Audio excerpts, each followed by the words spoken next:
더하기 B는 0 됐습니다. 자, 그러면 알파 F가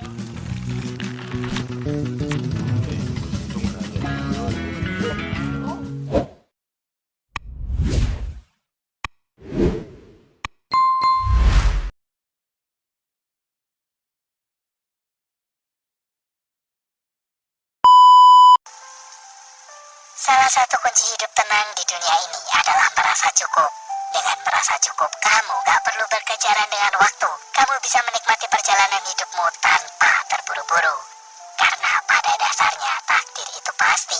Mau dikejar sampai kemanapun, kalau itu bukan buat kamu, kamu gak akan pernah bisa mendapatkannya. Atau kamu dapat hilang lagi. Jadi tetap semangat ya buat kamu yang lagi berjuang. Selamat nonton dan selamat beristirahat.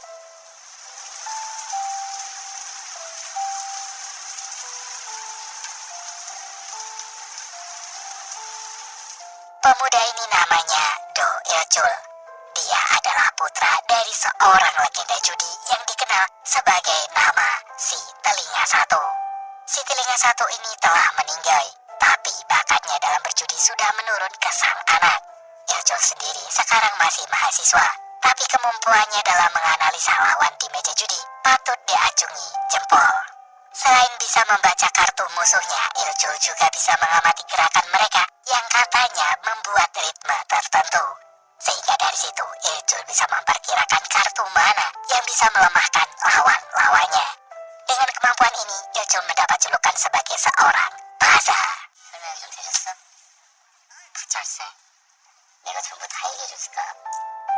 Saking seringnya main judi di rumah si Jenggot, Il-chul kadang memberikan persenan untuknya karena Il-chul kerap memenangkan perjudian itu. Namun di saat Il-chul sedang menikmati kemenangannya, tahu-tahu seorang perempuan yang terlihat berantakan menyapanya. Sesungguhnya Il-chul sama sekali nggak mengenal perempuan itu, tapi karena Il-chul merasa iba, akhirnya dia menuruti perempuan itu yang ngajakin dia makan malam. Tanpa berkenalan, perempuan itu tahu bahwa Il-chul adalah seorang taza. Kemampuan Il-chul ternyata sudah dikenal di seluruh penjuru Korea. Akan tetapi bukannya kagum, perempuan itu justru meminta Il-chul untuk berhenti main judi. Karena katanya yang namanya judi memang begitu. Awalnya selalu menang sampai akhirnya selalu kalah.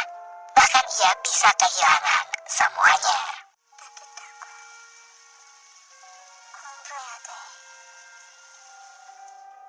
Il-chul pun jadi penasaran siapa perempuan di depannya tersebut. Sayangnya perempuan itu langsung pergi karena ada sebuah mobil yang menjemputnya secara paksa. Begitu sampai kosan, Il-chul terkejut karena ibunya tiba-tiba datang berkunjung. Ibu Il-chul adalah pemilik warung makan kecil di pinggiran Seoul. Malam ini sang ibu ngirimin makan malam untuk anaknya karena beliau tahu kalau sebentar lagi Il-chul akan ikut tes CPNS. Ia sengaja berkunjung ke Seoul untuk menengok putra semata wayangnya itu. Tapi sikap sang ibu ini justru membuat Il-chul merasa bersalah. Ia memang satu-satunya harapan ibunya untuk mengangkat derajat keluarga mereka. Apalagi setelah ayahnya meninggal tanpa warisan 1% pun. Wajar kalau sang ibu menginginkan anaknya menjadi pegawai negeri. Jadi untuk memenuhi keinginan ibunya, Il-chul tetap berangkat kuliah seperti biasa. Sayangnya ia nggak bisa konsentrasi karena pikirannya cuma tentang judi.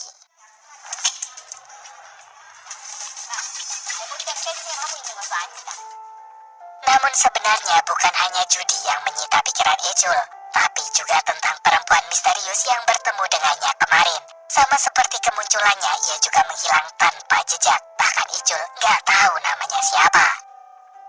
Pikiran-pikiran itu pun membuat Il-chul nggak bisa konsentrasi sampai tidak melihat ada sebuah mobil yang melaju kencang di pertigaan.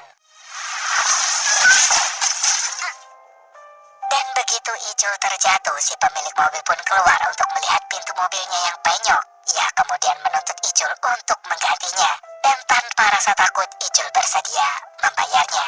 Ternyata keberanian Il-chul ini membuat pemilik mobil itu merasa tertantang. Ia kemudian berniat menantang Il-chul di meja judi. Yang tanpa Il-chul sangka, pemilik mobil itu adalah kolega dari perempuan misterius yang kemarin mencuri perhatiannya. Berjudi Perjudian ini pun mempertaruhkan sepeda Icul yang rusak dan juga pintu mobil yang penyok. Siapapun yang kalah harus bersedia menggantinya dengan yang baru. Dan perempuan yang ternyata bernama Madonna itu menjadi bandarnya. Tadinya Icul mengira kalau perjudian ini akan berlangsung dengan cepat dan ia keluar sebagai pemenangnya. Tapi ternyata laki-laki di hadapannya itu bukan musuh sembarangan. Icul yang selama ini dianggap sebagai taza tiba-tiba menjadi tidak berdaya karena ia dapat kartu yang buruk terus. Pada putaran pertama, Icul pun kalah telak. Namun Icul nggak mau menyerah. Ia sampai berutang kepada si Jenggot untuk melanjutkan permainannya. Padahal di sini si Jenggot udah memintanya untuk berhenti. Tapi Icul nggak mau mendengar saran itu karena sekarang taruhannya bertambah satu, yaitu bisa berkencan dengan Madonna. Sebenarnya Madonna sudah meminta Icul untuk berhenti aja karena musuhnya bukan pemain judi abal-abal. Namun sama seperti saran Jenggot tadi, Icul tidak ingin memperhatikannya karena ia hanya ingin menang. Sayangnya Icul bernasib sial hari ini. Ia kembali kalah telak, persis seperti putaran pertama.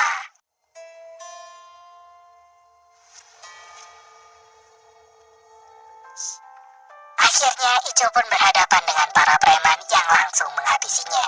Hidupnya sudah di antara sadar atau tidak, hingga seseorang berhasil mengetahui pengeroyokan itu dan langsung menyelamatkan Icul. Orang itu bernama Aiko, atau biasa dikenal dengan si Mata Satu. Dia mengaku pernah berutang budi pada ayah Icul, sehingga ia akan melunasi semua utang Icul pada si Jenggot yang berjumlah sekitar $100.000. Icul pun kebingungan karena selama ini ia tidak pernah tahu kenalan ayahnya. Namun dia tidak memikirkannya lebih lanjut karena badannya udah terasa remuk banget. Lalu keesokan harinya, Icul kembali bertanya kepada Aiko mengenai hubungannya dengan si Telinga Satu alias ayahnya. Tapi Aiko tidak ingin menjelaskannya dengan detail. Ia justru menceritakan kehebatan si Telinga Satu dengan para legenda taza yang lain. Tadinya Icul mengira kalau Aiko adalah salah satu taza legenda, karena jika itu benar maka Icul ingin belajar lebih banyak dari dirinya. Namun Aiko mengaku kalau dia hanyalah seorang penipu. Dan sebagai awalan ia meminta Icul untuk lebih peka, karena di dalam dunia tipu-tipu ini selalu ada celah untuk menguras uang milik orang lain. Salah satunya adalah Icul yang tanpa sadar telah dibuat miskin oleh si Jenggot.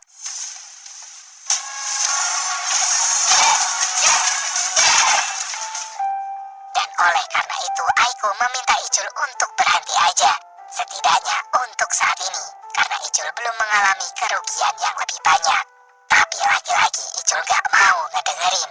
Ia merasa cukup punya bakat dari lahir dan ingin membuktikannya di depan Aiko. Maka setelah itu mereka berdua pun langsung pergi ke kasino. Di sana Icul membuktikan pada Aiko bahwa ia benar-benar berbakat di dunia judi.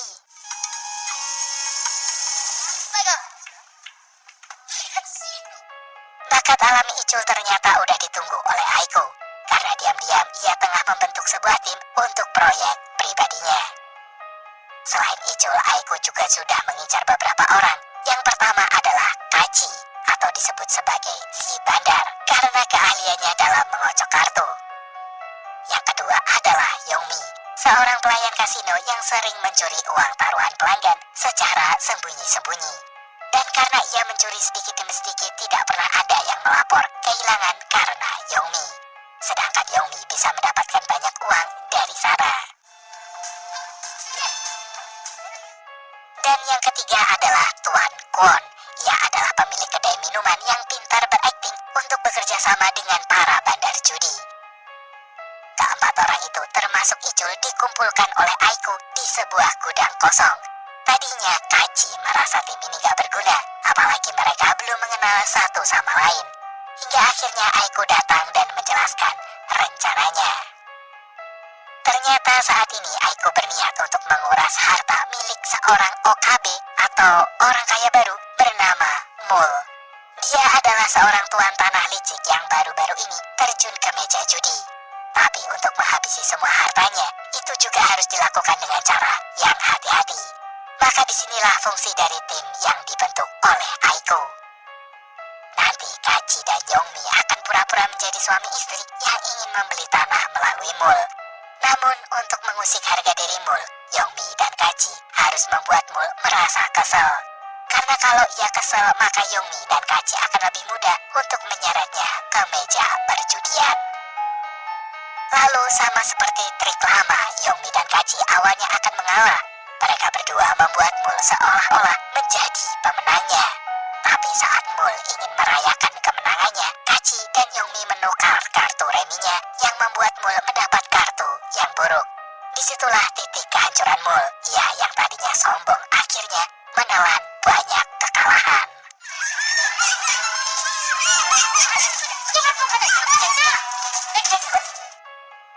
Dan strategi itu pun masih berlanjut. Esok harinya, Yongmi dan Kaji pergi ke kantor mul untuk membatalkan rencana mereka membeli tanah. Bahkan mereka berdua dengan sengaja mengatakan kalau mul adalah pecundang, sehingga membuat mul pun naik darah. Maka mul akhirnya ingin mencari seorang penjudi yang hebat, dan disinilah Ilchul dan Tuan Kwon mengambil peran. Tuan Kwon berpura-pura menjadi seorang pengusaha dan punya keponakan yang pintar berjudi. Dan tanpa pikir panjang, mul pun kemudian merekrut Ichul untuk menjadi rekannya di meja perjudian. Jadi tanpa menunggu lebih lama lagi, esok malam mul kembali menantang pasangan Yongmi dan juga Kaji. Lagi-lagi Yongmi dan Kaji menggunakan trik lama. Mereka berdua sengaja mengalah di awal dan membuat mul seolah-olah jadi pemenangnya. Mul sendiri sudah percaya diri kalau kali ini dia gak mungkin kalah. Padahal sebenarnya ia ditipu lagi. Di saat mul ingin mengambil uang taruhannya, Kaji baru membuka kartunya yang ternyata bernilai lebih tinggi daripada milik mul.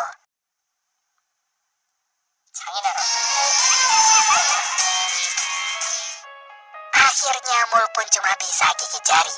Ia udah rugi banyak.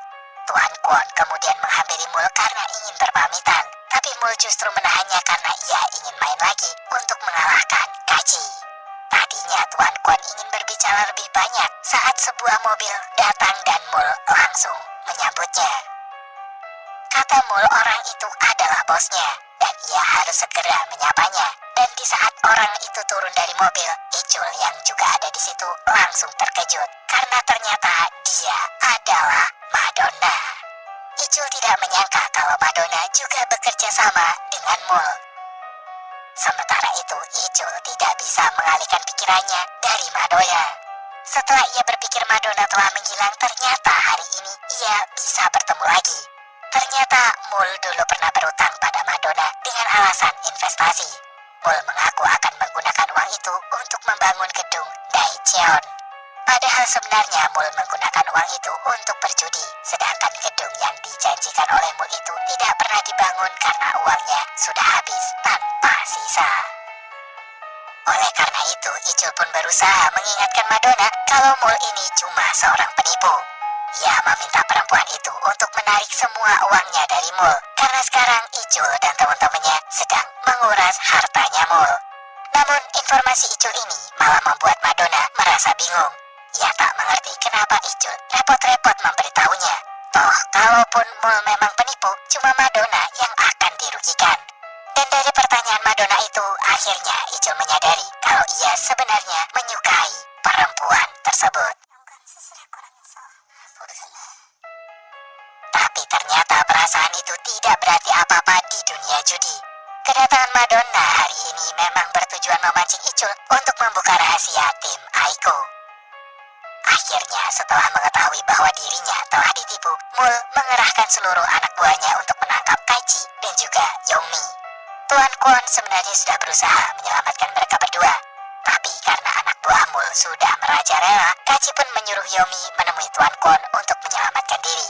Sedangkan Kaji akan mengorbankan dirinya di sini supaya anak buah mul itu gak mengejar para anggota tim Aiko yang lain.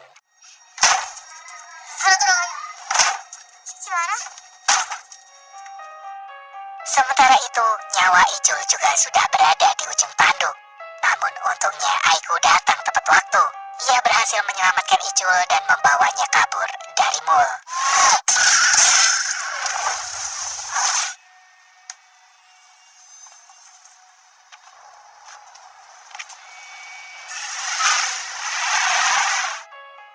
Esok harinya, Icul sudah terbangun di markas Aiko. Sayangnya anggota mereka kurang satu, yaitu Kaji, yang telah berhasil tertangkap. Hal itu yang akhirnya membuat para anggota tim ini menganggap Icul berkhianat sampai mengorbankan salah satu anggota mereka. Icul pun gak membela diri, ia bahkan menanyakan alasan Aiko ingin menyelamatkannya.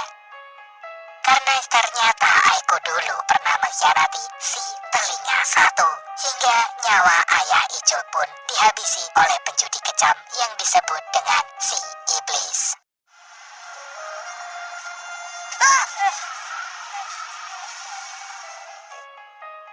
Dan setelah mendengar cerita ini, Icul pun langsung marah. Tanpa pamitan, ia segera pergi dari sana.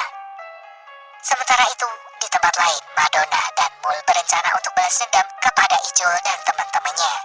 Tapi karena sadar kalau masih ada Aiko di balik kelompok tersebut, maka Madonna pun berencana minta tolong pada si iblis untuk menghabisi mereka semua. Dan sejak kejadian itu, Icul kembali mendatangi rumah-rumah judi dan mengalahkan para penjudi yang ada di sana. Permainan Icul memang mengerikan. Ia bisa membuat orang-orang kalah dalam sekejap sampai gak mau main judi lagi dengannya. Namun pada suatu siang, ada seseorang yang justru ingin bertemu dengannya. Dan orang itu adalah Kaji. Icul pun terkejut karena tadinya ia mengira kalau Kaji udah COD sama malaikat. Tapi kedatangan Kaji ini justru membawa berita yang lebih mengagetkan, yaitu Aiko yang telah dihabisi oleh si iblis. Icul lantas merasa lebih marah, kemudian berniat untuk membalaskan dendam Aiko. Karena ia baru menyadari kalau si iblis memang punya dendam juga terhadap Aiko. Maka tak butuh waktu lama, Icul segera menemui Tuan Kwon. Ia meminta saran untuk memberi pelajaran pada si iblis ini. Namun ternyata Tuan Kwon tidak memberikan saran apapun. Ia hanya menegaskan bahwa seperti inilah jalan hidup penjudi jika tidak segera berhenti. Maka jika Icul menyelesaikan balas dendamnya, Tuan Kwon meminta pemuda itu bahwa ini adalah terakhir kalinya ia akan berada di dunia judi.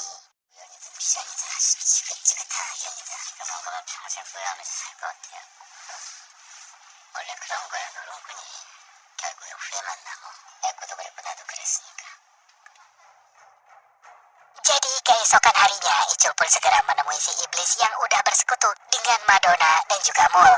Icul membawa satu tas yang penuh dengan uang sebagai taruhan. Tapi untuk yang satu ini, Icul tidak hanya bertaruh soal uang, melainkan nyawa. Siapapun yang kalah atau terbukti melakukan kecurangan, ia nggak bisa dibiarkan hidup-hidup. Dan malamnya ketika Icul berniat untuk istirahat, tahu-tahu Madonna mendatanginya. Ia ngajakin Icul bekerja sama untuk menipu si iblis ini dan memenangkan semua uangnya. Akan tetapi Icul kali ini tidak percaya pada Madonna lagi. Baginya sudah cukup ditipu kedua kalinya dan ia nggak ingin terjerumus ke lubang yang sama. Namun Madonna berkata kalau Icul tidak perlu mempercayainya. Ia hanya boleh percaya pada jumlah uang yang bisa mereka bawa pulang. Dan akhirnya Icul pun membiarkan Madonna membuat strategi bersamanya. Karena ternyata Icul juga sudah bekerja sama dengan Mul. Tadinya Madonna sempat terkejut, tapi memang beginilah yang biasa terjadi di dunia perjudian. Jika mereka melawan musuh yang kuat, maka para pemain lain akan bekerja sama untuk mengalahkannya. Sebenarnya Icul hanya menggunakan trik lama, tapi dia membutuhkan Mul dan juga Madonna untuk menjalankan rencananya itu. Awalnya seperti biasa mereka akan bermain di meja judi dengan jumlah 4 pemain. Di situ mereka tahu kalau si iblis hanya mengincar kekalahan Icul, sehingga ia akan terus memperhatikan Icul. Maka pada celah inilah Mul juga berusaha untuk membuat si iblis tidak melihat kalau kartunya diam-diam ditukar oleh Madonna. Jadi ketika si iblis berpikir kalau ia memenangkan perjudian, kartu Icul ternyata memiliki nilai lebih tinggi dari si iblis.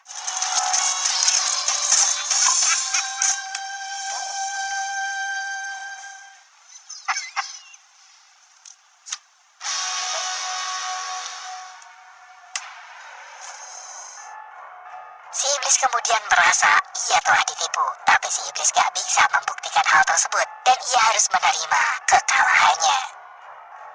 Belum lagi dengan Madonna yang ternyata punya masa lalu yang buruk dengan si iblis ini. Sehingga Madonna ingin hidup si iblis ini segera berakhir.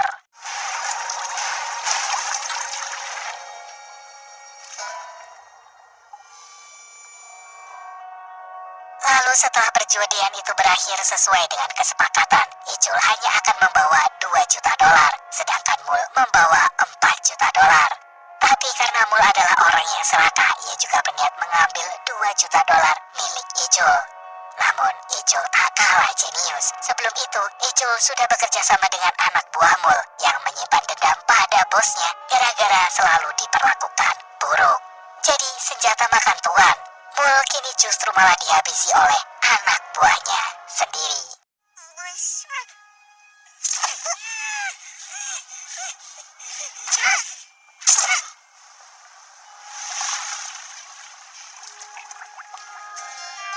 Sementara itu, esok harinya, Kaji dan juga Yongmi yang ternyata sudah menikah tiba-tiba mendapat uang 1 juta dolar di dalam mobilnya. Begitu juga dengan Tuan Kwon yang tahu-tahu mendapat kiriman sejumlah uang juga oleh orang yang tak dikenal. Tapi ketika melihat kartu cek di dalam tas tersebut, mereka langsung tahu bahwa itu merupakan kiriman dari Aza Icul. Lalu bagaimana dengan nasib Icul sendiri? Yap, sekarang dia memulai hidup baru dengan tinggal bersama ibunya. Dan sebagai anak laki-laki satu-satunya, ia berhasil menjawab harapan ibunya dengan menjadi seorang PNS. Kini Icul benar-benar berhenti berjudi. Ia ingin hidup sederhana dan berbahagia dengan ibunya.